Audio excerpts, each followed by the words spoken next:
Hello and welcome, everyone. Today we are going to be breaking out into the world of tier lists.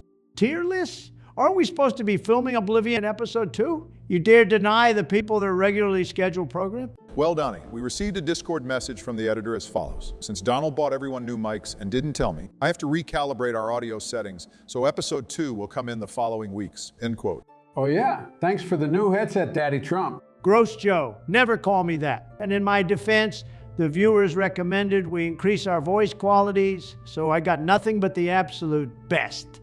Sure, Donnie. Anyways, in our tier list for today, we will be ranking the 9 divines and Daedric princes. Please keep in mind, they're all being ranked using arbitrary methods, so liking any god or prince is 100% valid. We certainly have some baddies on this list, but we'll get there when we get there. First up, we have Akatosh, and he's a dragon. Well, you're half right, Sleepy. Akatosh is the dragon god of time, and he's considered the leader deity of the 9 divines. He played a major role in his avatar being summoned to thrash Megron's Dagon's sorry ass back to his home plane. Not only that, but he made the Amulet of Kings. This was in order to aid the race of man while they were enslaved by the Aelids. He also gifted the rulers of men with dragon's blood and promised to keep the Oblivion Plains forced shut to prevent invasion. All of that just as long as all future emperors performed the ritual of lighting the eternal dragon fires. He also has many depictions across other races' pantheons, and almost always takes the form of a dragon. But he's also been depicted as Ariel, the chief of the Elven Pantheon, which Skyrim players will remember that name, as his bow is a sought-after relic in the DLC Dawnguard's main questline. Wow, he sounds like a Chad. He freed men from slavery and seems to keep the other gods in check, as well as time control being one of the coolest powers out there. He's an A for me. Agreed. And without him, we wouldn't have Pella and all White Strake, certified elf hater, and a Chad in his own right. Put Akatosh in A tier. It's surprising to see you two agree on something for once. We'll put him in A tier. Up next is RK. It says here he's the god of life and death as well as burials, last rites and funerals. So like a circle of life kind of deal?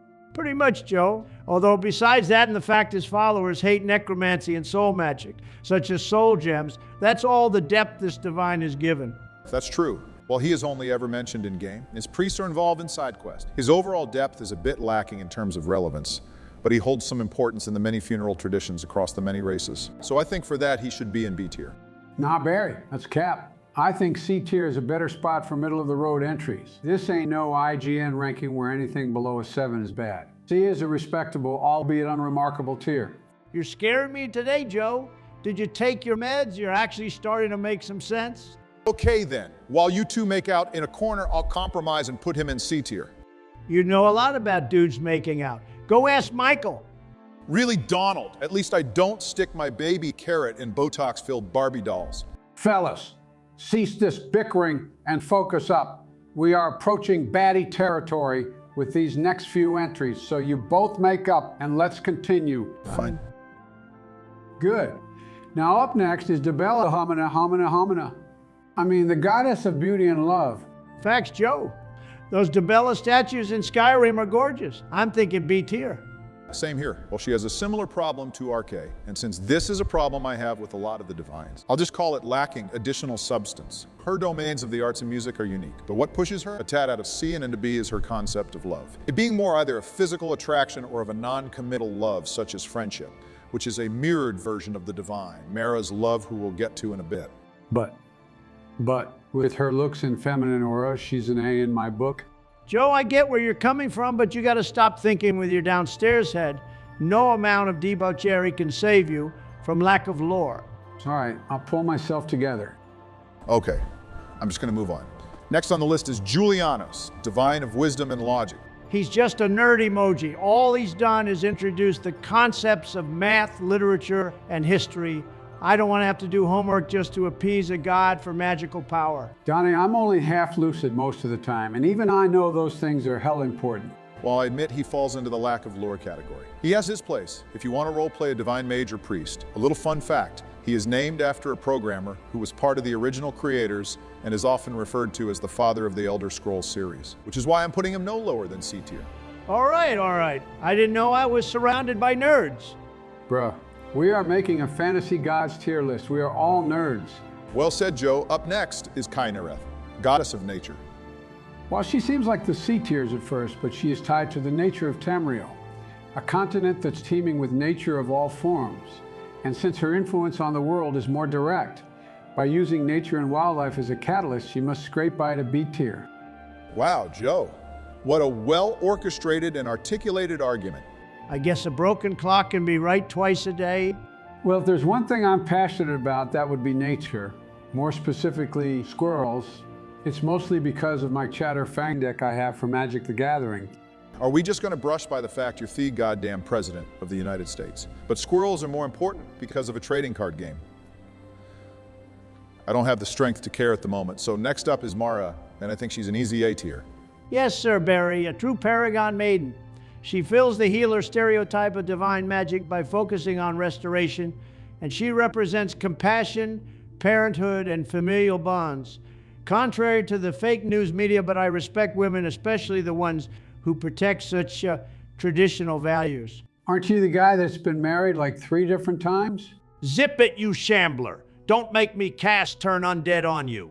Fine, whatever. Mara, let me hit in Skyrim, so big ups. A tier it is. Now we have Stendar, the god of justice and righteousness. And may I say, he may be one of the coolest divines out there, folks. Not only does he decree that the strong must protect the weak, but he believes in forgiveness and mercy.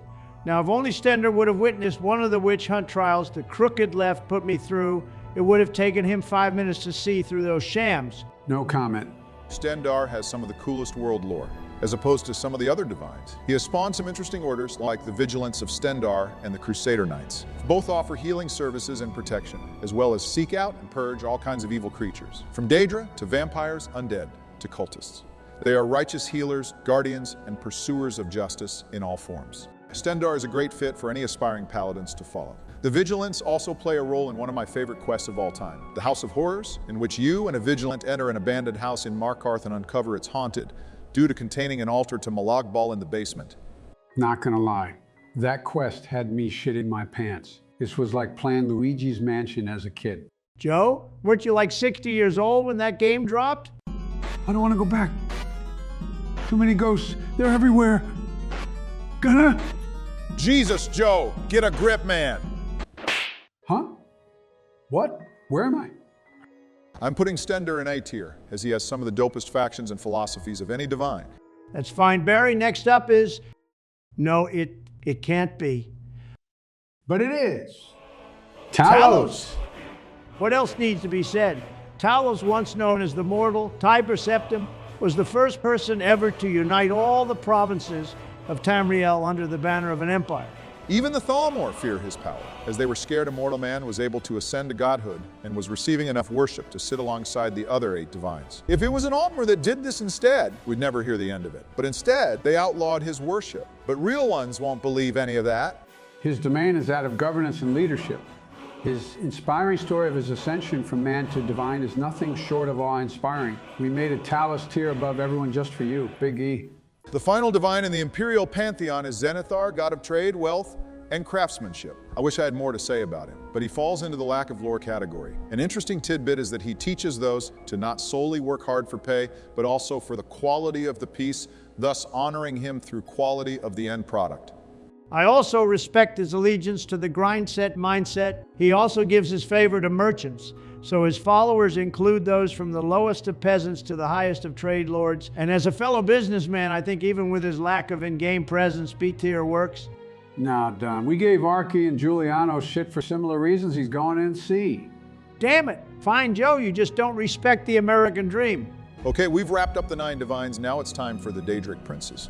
A warning that most of these guys have an advantage over the divines, as they all have quests in almost every game, and they are more direct in their influence in worship, as they can manifest themselves into various forms and talk directly to people. We are not including their artifacts, as we wish to leave that for another video. We are also going to do this as a lightning round, as there are 17 princes, so I want the infighting kept to a minimum, gentlemen. Understood? Okay, Barry. You got it, Barry. First up is Azura, Prince of Dusk and Dawn. Her powers come from the balance of light and dark. She plays a massive role in Morrowind's main quest, and has huge ties with the Dunmer people. Her quest in Morrowind is interesting, as she made a bet with Sheo Gorath that her priestess could find solace with extended isolation.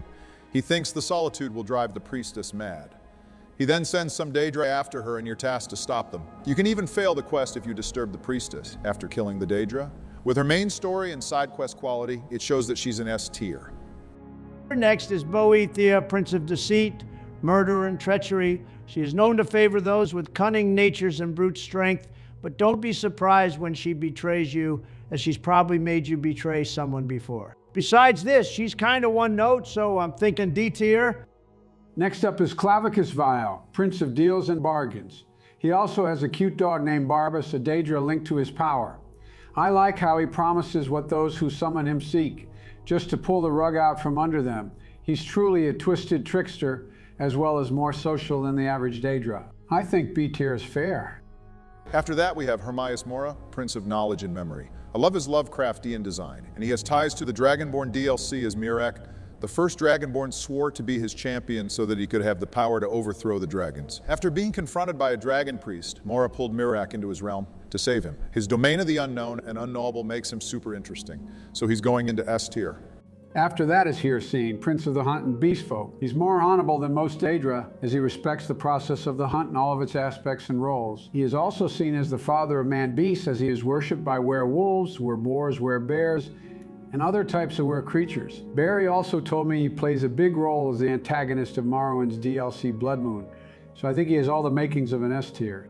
Next up is Jigalag, Prince of Order and Logic. He opposes the other princes, as most of them lean more on chaos. So long ago, they cursed him with his other, more deranged personality, Sheogorath, to lock the two in endless combat.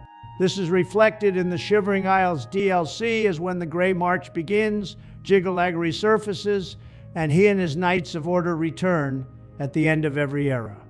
After this, Sheogorath swaps back and rebuilds the Isles again, creating an infinite loop. But the only issue is we don't see this guy at all before or after the DLC, as after the player character is named the new Prince of Madness. He's not seen again in Skyrim. I hope he comes back in Elder Scrolls 6, but as it stands now, he's a B tier. Following that, we have Malakath, Prince of Orc Culture and the Ostracized. His lore is intriguing, as he was known as Trinimac and tried to stop the Chimera, ancestors of Dunmer, to not leave the Somerset Isles. Boethia, who orchestrated the Exodus, swallowed Trinimac to impersonate his voice. Boethia then excreted Trinimac, turning him and his followers into the Orcs, or Orsimer. His lore being compelling, but his in-game stuff being okay, we'll stick him in B tier. Now on to one of the more popular ones, Mehrunes Dagon, the Prince of Destruction, Revolution, Change, and Ambition. His presence in Oblivion's main plot cannot be missed. He caused the Oblivion Gates to open and invaded the various provinces of Tamriel, him being a red four-armed horned figure, and his plane basically being a hellscape. He takes clear inspiration from the demons from the mythologies of our world. His imposing presence and him surprisingly not being super one-note, as he represents both the good and bad elements of ambition and change, lead to a compelling prince. He's going in A tier for sure. Next up is Mephala, Prince of Obfuscation and Secrecy. While she has ties to the Morag Tongue and Dark Brotherhood, she does little to set herself apart from the other princes who lie and do other stuff. She's unfortunately D tier. Next up is Meridia, Prince of Life and Energy. While her lore is left ambiguous, it seems to be somewhat purposeful, as she's atypical of the others. She shows care for her followers and despises undeath and evil. Her being one of the only benevolent princes, but not much else, lands her in C tier. Here we have another popular prince, Molag Bal, Prince of Domination, Vampirism, Corruption, and Subjugation. A prince so rotten to the core you can't help but love how evil he is. Like Hircine, he is the patron of a race of monsters, which are the many vampires and vampire clans across Tamriel. All that combined with his angry and spiteful demeanor land him in a solid A tier. Now we have Namira, Prince of Darkness, Shadows, and the repulsive creatures who reside within it. She's also fond of cannibals, and her quests often bring the player against the morality of it, as Namira depicts the act as natural, but we all feel repulsed by it. Her being the evil spin on a nature god, she's going into B tier.